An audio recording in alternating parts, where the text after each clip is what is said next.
রাজ্য বিজেপির বিশেষ অনুরোধে শোনা যাচ্ছে তার পাশে খুব কাছে ওই আলিপুরদুয়ারে তিনি একটি জনসভাও করবেন।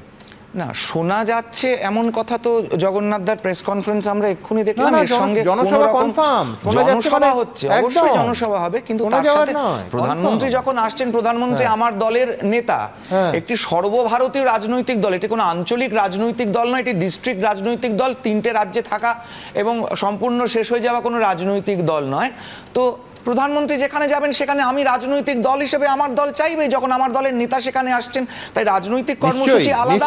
কিন্তু আমি বললাম সরকারি অনুষ্ঠানের পাশে প্যারালালি ইম্পর্টেন্ট ওই অনুষ্ঠানটিও। না, এখন অভিষেক বন্দ্যোপাধ্যায় গিয়েছেন জাপানে, তা বিদেশে তাকে পাঠানো হয়েছে সরকারি প্রতিনিধি করে।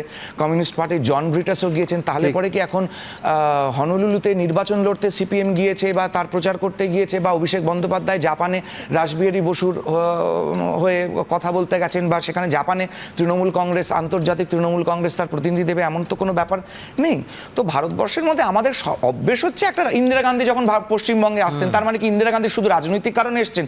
রাজীব গান্ধী কি শুধু রাজনৈতিক কারণে এসেছেন? যখন রাজীব গান্ধী দূরদর্শন কেন্দ্র উদ্বোধন করতে এসেছেন 85 সালে গল্ফ গ্রিনে, তখন কি সেটা একই সঙ্গে একই গাড়িতে পাশাপাশি রাজীব গান্ধী এবং জ্যোতিবাবু গিয়েছেন? সবকিছুই কি রাজনীতির সঙ্গে তুলনা করা তো আমার মনে হয় ঠিক উচিত হবে না।